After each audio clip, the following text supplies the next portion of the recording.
Hey YouTube, Coppersan here. Power creep. When new features, weapons or other ways to get stronger are added to the game, creating an imbalance and making older content obsolete. No progression-based MMO is safe from it, but what does it look like when an MMO has already been running for 20 years? How much power creep do we have? How do we go from this to this? That's what we're diving into today. MapleStory was one of the first 2D MMOs to hit the market back in 2003, together with other 2D games like Wonder King and Grand Chase. When first released, the game was pretty straightforward. Leveling up meant an increase in stat points and skill levels, players could find new gear from monsters, and players could then use scrolls to fill up the upgrade slots on that gear, increasing their stats. However, since then, a lot has changed. I'll divide this video up in different subjects, because else we're gonna go all over the place, so we're gonna be talking about gear, skills, etc, etc. But before we do all of that, today's video is sponsored by Awesome. These sponsorships help keep the channel going, so your support is always greatly appreciated. Awesome is a remote software tool that I've personally been using for a while already. Using Awesome, you can connect your phone to your desktop and then remote control your desktop from your phone. I use it for my daily login in MapleStory when I'm not home, or when I need to access a file on my PC that I forgot to transfer.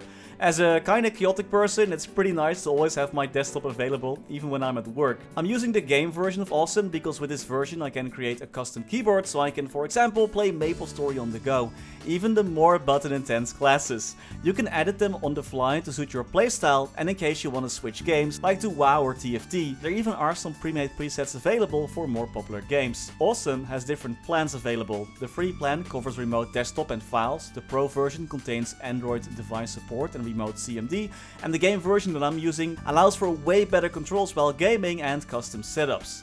They also have other useful tools like this smart plug that allows you to safely turn on and off your computer once you're done. There also are some hot sales going on. Get 20% off for 2 devices and 40% for 3 or more devices. And if you're not convinced yet, there is a code appearing on the screen right now to get a 7-day free trial of Awesome Remote Gaming. This is only for the first 200 people, so act quickly. Head over to the Awesome website, click on rewards, sign in, and that's it, you're done.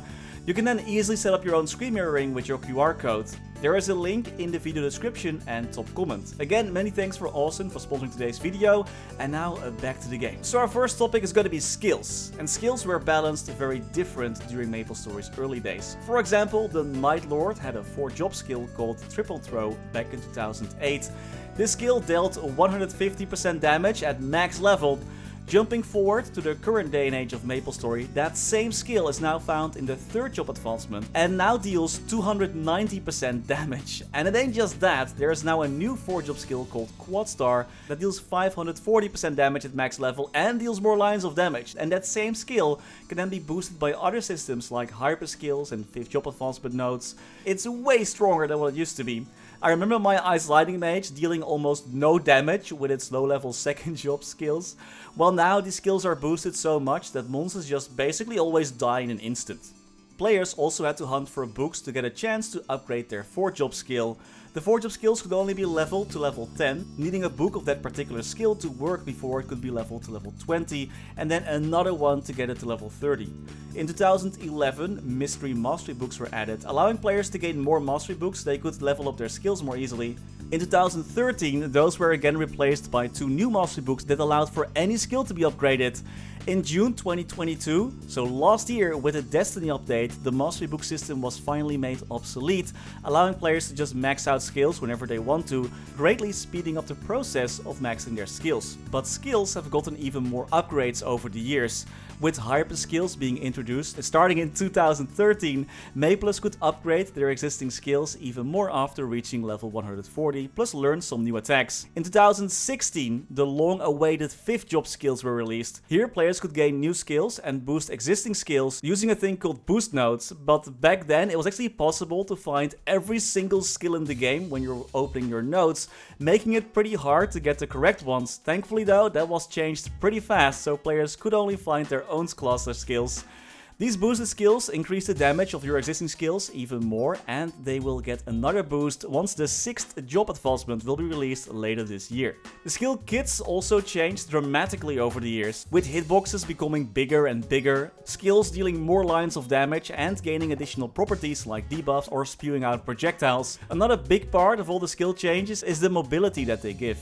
10 years ago, Maples would need to ride mounts to get around fast, but after all the revamps and remasters over the last 10 years, every class has gained so much mobility that mounts have turned into nothing but fancy moving chairs. Gear upgrading. MapleStory's gear upgrading was pretty tame in its first few years. Besides scrolling, there weren't a lot of other ways to get stronger, except for using some special potions like the highly sought out Onyx apples and Heartstoppers. New bosses like Zakum were introduced, giving out new pieces of equipment that were considered best in slot back then, like the Zakum helmet. It wasn't though until 2008, when 4-Chop was introduced, that Maples actually started to put out a 5-digit damage consistently. Being still in the early days of MMOs, Nexon was experimenting a lot with introducing power creep for paying. Maples were always eager to perfect their items, but those pesky scrolls only had a 10% and 60% success chance. So Nexon started introducing things like Vega scrolls. Pay a couple of bucks and the success chance of your scroll magically increases.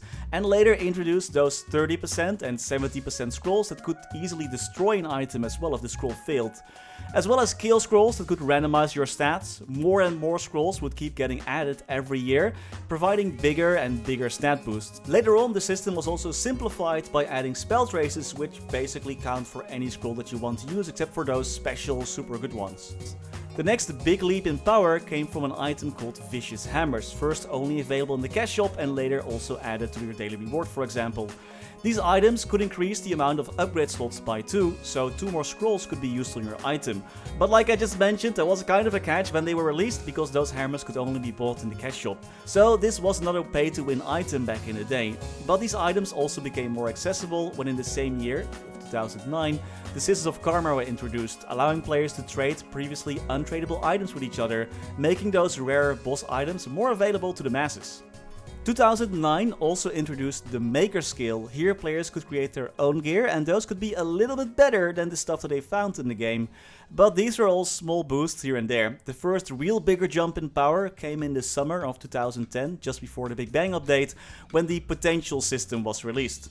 This system allowed players to roll 3 additional lines of stats on items, including percentage stats, which wasn't a thing up until this point, adding a huge amount of power to the player, greatly inflating their damage numbers. After 2010, things started moving at a faster pace, with more and more features being added to the game to increase player stats. For example, a few years later, bonus potential was added, giving players even more stats. In 2012, in MapleStory Global, the Nebulite system was added, allowing players to engrave their items with even more stats, and the system was then later removed in 2018, making room for the Flame upgrading system, which provides even more bonus stats on players' gear. Players could also enhance their items with special enhancement scrolls around 2010, but it wasn't until the Shining Star update in 2014 when the Star Force system, as many Maplers know it today, was added. This system allowed for even more item upgrades through the process of adding stars to item, which in turn gave stats. In the same year, Monster Souls were added, which provide again more bonus stats for your weapon and unlocked a special monster skill. So starting with just using scrolls on items, players can now still use scrolls, but they also use spell traces, increase the amount of upgrade slots, boost their stats with flames and a monster soul on your weapon, get even more bonus stats through Star Force, and get additional lines of potential and bonus potential on items. There are a ton of upgrading systems in the game nowadays. Gear. One thing that the developers of MapleStory did not do was introduce a lot of gear, which I think personally was a good move, even though there was quite a bit long period of drought for a while. But anyway, the first big jump in endgame gear was in 2011 when the Empress boss was released, introducing the new Empress gear set. Some of these items got replaced with the Tyrant set dropped by Magnus, released in 2012, but this boss Magnus was extremely hard to defeat back then, so most players kept using the Empress set. This set then got overshadowed by a new item set obtained from the Root Abyss bosses, back in 2013. 2 years later, the Absolute set was introduced, but this set was not completely used due to it having an overall instead of a top and a bottom like the Root Abyss set. Because using an overall would mean that players get less stat boosts, as there was only one item to upgrade in their slot, as the overall takes both the top and bottom slot instead of two. So players has kept using the Root Abyss top, bottom and helmet, but exchanged the other items with the Absolute set. The Absolute set would then be replaced pretty fast by the Arcane set in 2016. However, this set was only available to endgame players back then. Only last year, in June 2022, 6 years after the release of the Arcane set and 9 years after introducing the Root Abyss set, a new gear set was released, the Eternal set. However, this set is currently very rare and very hard to get due to it having the requirement of defeating endgame bosses to get it. But just comparing the older Empress set with the Arcane set, it becomes clear that there's a huge difference in power, especially from the set effects. The damage cap was also changed over the years to keep up with the insane amount of power players kept getting. In 2013, the max damage cap went from 1 million damage per line, well, technically 99,999 to 50 million damage per line. The damage cap then went up to 100 million damage per line in 2016 when the 5th job was released, and it was raised again in 2022 to a massive 50 billion damage per line. Other systems. Over the year, MapleStory has introduced numerous ways to boost your stats outside of your gear, your skills, and your regular stats. 2011, for example, introduced the Crusader Codex, a monster collection system where players could get additional stats, which was later replaced by a newer familiar system that could give even bigger bonus stats. 2012 introduced inner abilities, had to complete the Battle of Aswan to get special items to reset their inner abilities for additional stats. In the same year, character cards were added, which provided bonus stats based on which character you had and what the level was within your account. This later was reworked into the Legion system, providing even more bonus stats. Link skills were introduced, with some classes like the Explorers only getting their link skills in 2019. Housing got added in 2022, providing even more buffs. Monster Life is available in non-reboot servers for additional buffs. Traits were added in 2011, providing additional stat boosts. The list is nearly endless of small things that players can upgrade and work on. But to be fair, this also makes MapleStory quite challenging, because it's quite difficult to get a good grasp on what to focus on first. Monsters. With the players getting stronger, the MapleStory monsters can't fall behind, right? With the level cap increasing from level 200 to level 250 to level 275 to now level 300, stronger and stronger monsters started appearing. It's gotten to a point where, for example, the middle head of the once endgame boss Horntail has 490 million HP, and regular monsters in the level 260 zone have 3.8 billion HP. Bosses have also been made more challenging, where once one of the most annoying boss mechanics was that a boss could remove your buffs. The same boss now has multiple one-shot attacks and requires precise positioning and different mechanics to keep in mind before you're able to defeat it. As you can tell, MapleStory with such a long history is bound to have a lot of power creep. MapleStory is a game that keeps pushing its own boundaries of what is reachable, which keeps players interested, but it also adds more systems and features, which at one point became a bit too much to keep track of in my opinion, making it hard to know where to focus. But on the other hand, there always is something to upgrade, something to improve, which might also be one of the reasons why so many players keep coming back to this game. That and the pretty skill animations and good BGMs, of course. And that's all for today! Hope you enjoyed today's video, thank you all so much for watching, and as always, special thanks to our members for making these videos possible. Special thanks to Niels de Coninck, Raar maar waar, Sebastian Hanoy, Jesus Rodriguez, Claudie Mora, Wiley, Riser Are BackSpaceOTI, Ziggy Deer, Historycanon, Saffronyx, Flidiot, Knifesu, Cloudfix, Sir Tito 655, Michael Manchaka, Rathius, Afterlord, Betrayal 1489, Silvio Nato, Striker Elk, Tidal 1 Pun, Victor Sundstrom, Mathias Simonsson, Mr. Anark, Benon Games, The Passenger, Kani Wu, Max Bernhardt, Muka 1017, BNB King, Scotty Flies Fast, Gabriel Eck, Feko, Vake Botnet, Dante Victory, Mathinu Dev, Snack HBG, Only, Lord Fazil, Pats D. Kaiser, That Archie Guy, Louis Bento Brandao, Snufflepop, Tails Curspet, The Wolf Drake, Gaber Wolf, and Pretty Big Bang, Best Guild Luna. Thank you all so much for watching, stay safe and happy mapling!